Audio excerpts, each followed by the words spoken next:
Market yard મોડાસાના સભાખંડ ખાતે chairman vice ચેરમેનની ચૂંટણી થઈ હતી। એના અંદર ચેરમેન તરીકે પંકજભાઈ જંગી બહુમતીથી જીત્યા છે અને વાઇસ ચેરમેન તરીકે અમારું એક જ ફોર્મ આવ્યું હતું અને હું બિનહરીફ જીત્યો છું।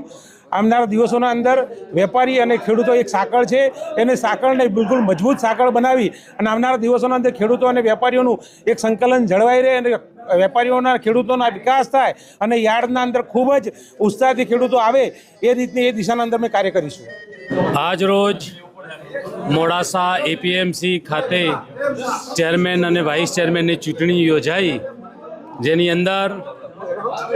2 ઉમેદવારોએ ફોર્મ ભર્યા હતા ચેરમેનમાં અને એમાં સૌના ડિરેક્ટરોના થકી જંગી વિજય થયો છે। બીજું કે જ્યારે એપીએમસીની ચૂંટણી આવી ત્યારે અમે ખેડૂત હિત રક્ષક પેનલનું નામ કરી અને ચૂંટણી માં ઝંપલાવ્યું હતું અને દરેક ખેડૂતોએ ખૂબ સહકાર અમને આપ્યો અને જંગી બહુમતીથી અમારી આખી પેનલ પણ જીતાડી હતી। ત્યારબાદ ખેડૂતોના એવી અપેક્ષાઓ પણ હતી કે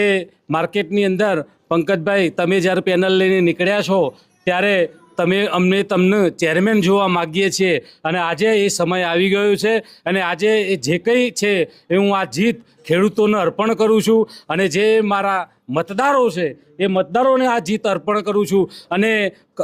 એટલી આ તબક્કે ખાતરી આપું છું કે ખેડૂત હિતલક્ષી માટે